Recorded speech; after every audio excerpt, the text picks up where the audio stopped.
Hello, everyone. And we are going to talk about the 7 biggest lies you are being told about business, and the leaders, they just don't want you to know about them. So welcome to 9 to 5, the lead generation uncovered, with myself, Laura Bennett, the tech whiz, and my business partner to my left or right. I really don't know where this is playing. Called Nicky Williams, for my business mentor and other people's amazing business mentor who helps businesses move forward. So in this episode, we are introducing you to the 7 biggest lies that we feel that business owners are being told right now, and you need to be told the truth. So of course, we're not going to tell you all 7 in just one episode. And this episode is all going to be focused on why business owners don't need an ICA. So you've been told a lot that you need one, I am guessing. And if you don't know what an ICA is, you might know it as an ideal client avatar. And it does go over under other names, which I'm sure Nicky will tell you, because she's the expert on this one, not me. So I am going to hand it over to Nicky to introduce you to why business owners don't need an ideal client. I love that. I'm like thinking, what other names are they called? My goodness. So I've spent years teaching why ideal client avatars are hugely important. In fact, I've run 5 free challenges, and day 2 of each of those challenges has been solely focused on why you need an ICA. And I have a workbook on ICA that's probably 20 odd pages about the in-depth knowledge you need to know about who you're talking to. And we're talking pretty much their inside leg measurements. That's how much detail I was asking people to find out, because we wanted to get them to know about what their ideal client think, where they hang out, all the rest of it, but kind of like your best friend. And I saw it as hugely important. But what happened on those challenges on day 2, on the Tuesday, was I had a huge, drop off. I had probably over 50% of the challenge goers ran a mile. And that is because it's ridiculously hard to pick an ideal client avatar. Okay. It's ridiculously hard, and it's becoming a huge block. I don't know if you think that as well, Laura. It's a huge I think block. It's a huge block. Yeah. I think that people are really struggling because they're like, I want to serve everybody. And we're going, no, but you've just got to focus on one person. I used to explain it beautifully with a wonderful analogy. And I remember saying, right, imagine you've got a lovely rose garden, but you've got a prize rose right in the middle. And that prize rose is that one that you want to really be with. And you've got that hose pipe and you're watering the hose, and you're directing that hose pipe on that one beautiful rose to make it absolutely bloom. But at the same time, you're trickling out to the rest of the roses. I went through all of this rubbish, to be fair, to explain why it's so important to get your ideal client avatar nailed down. But I don't actually believe that's true anymore. I believe things have changed radically online. I think you've got to move with the times. I think social media has evolved hugely over the last 5 years. And I think your ideal client are everywhere. So it's down to deciding where you like to hang out rather than where your ideal client likes to hang out. Because wherever you hang out, you'll enjoy it more. Your ideal client will come up. What do you reckon, Laura?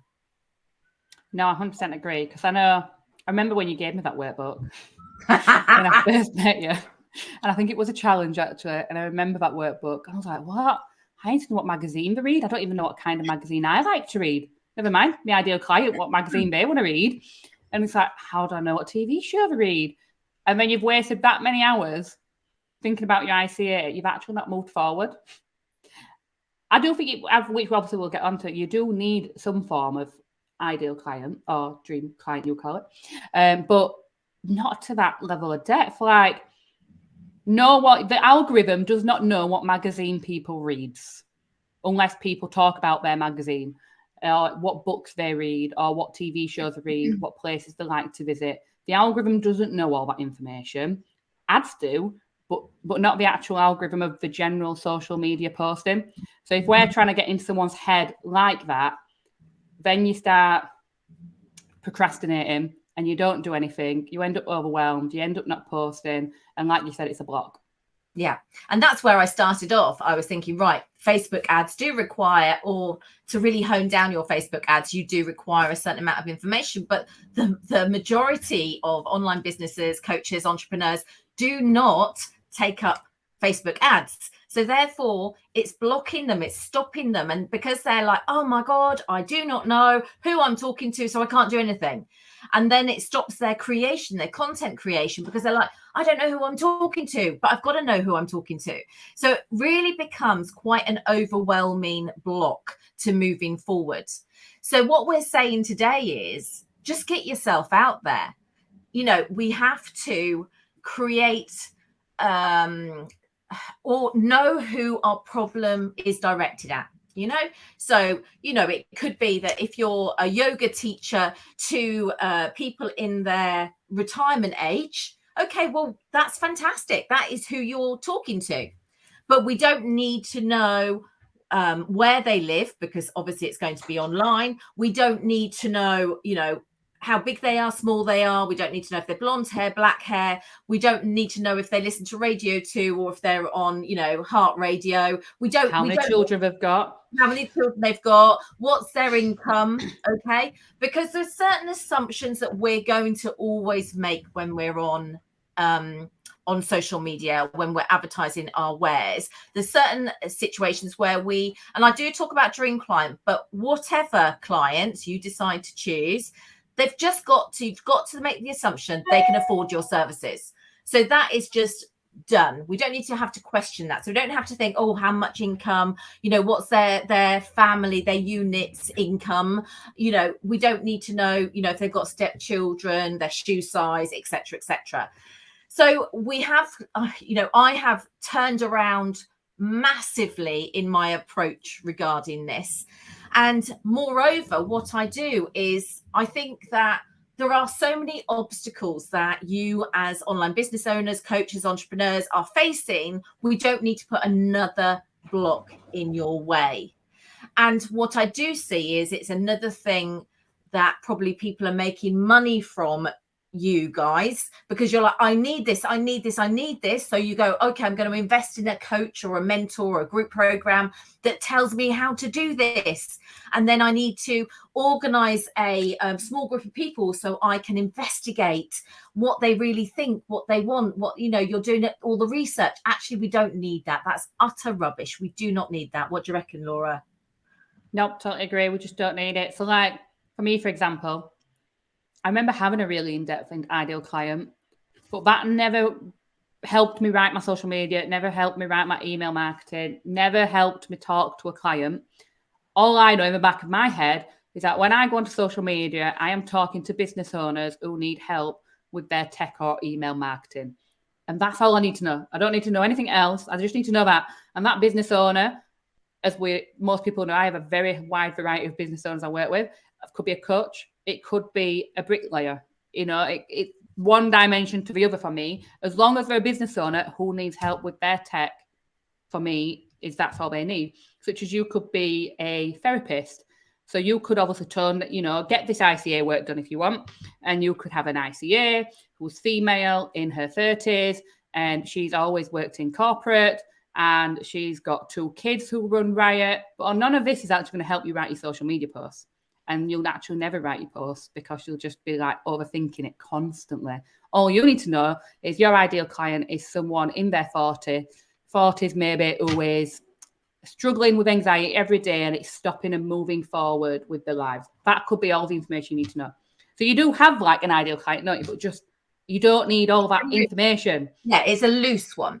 So when you said about corporates, now if you are focused on corporates making the leap from corporate to something else, then that's really good for your content. That's really fantastic. So there are reasons why you do need to know some information, and there's reasons not to know some information. So if you have a product that you sell, then you need to do product research, market research on that. Of course you do.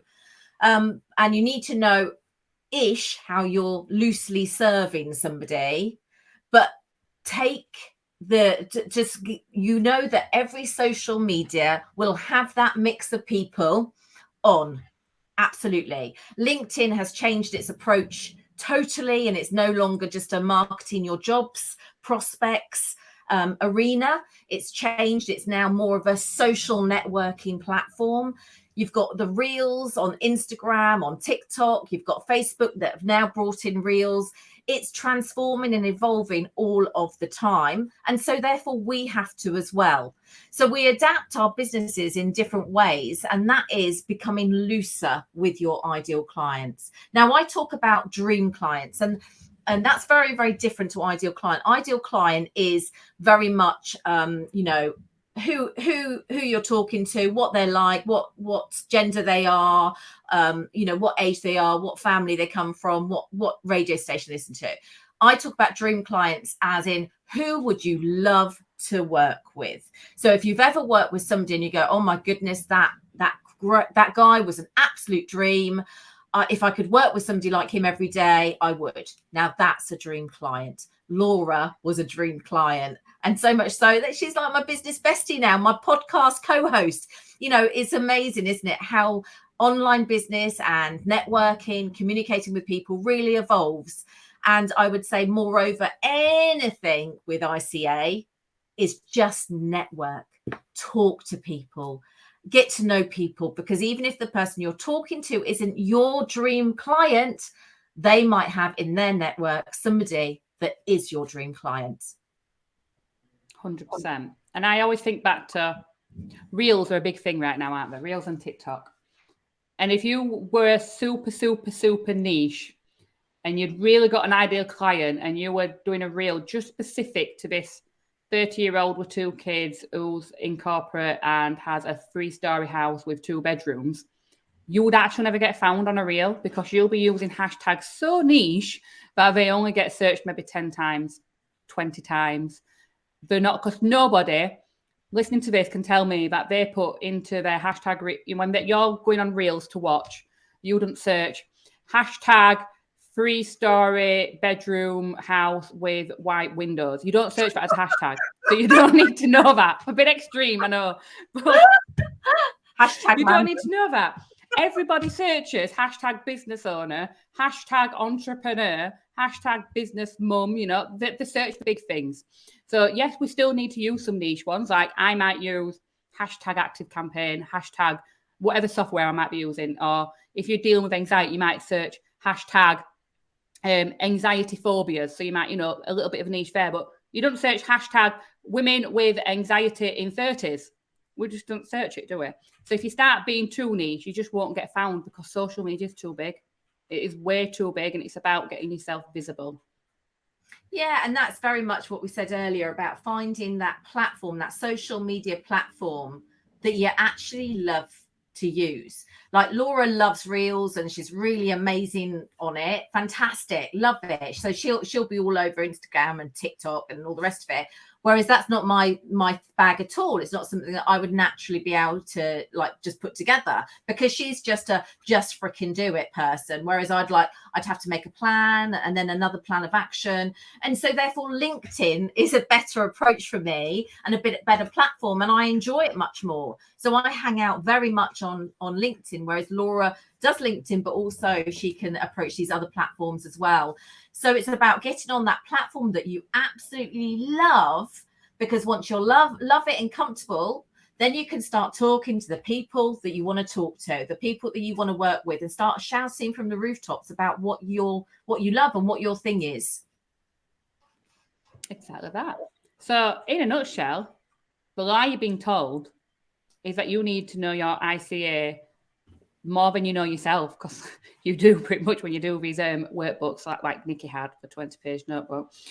You know so much about this ICA, it blocks you. So you do not need that. You do not need that block. You just need to know broadly the kind of people you want to support, and then get yourself out there. That's all you need to know. So that is number 1 of the biggest lies. We have 6 more to come.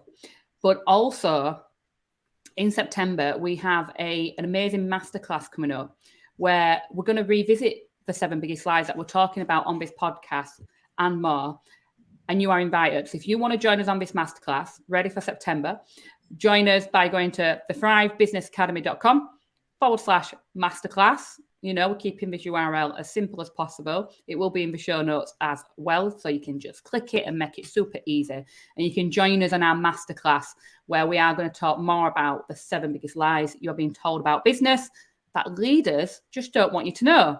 Because a lot of people, you will notice, are just stuck in the past. They're teaching the past. You know, it drives me insane when I do things like my email marketing courses, because so many people are teaching the old ways. And it's about learning the new ways and adapting, like Nicky said earlier in this episode. So that is it from me and Nicky, unless you have anything further to add, Nicky. No, that's all wonderful. And don't miss the masterclass, because it's going to be absolutely epic. How can you not have these 2 nutters in your life in September? So let's join us and it'll be fabulous. It certainly will be. So thank you for joining us on 9 to Thrive, Lead Generation Uncovered. And make sure to go to the thrivebusinessacademy.com/masterclass. And yeah, have an amazing day, everybody, or night, depending on whenever you're listening to this.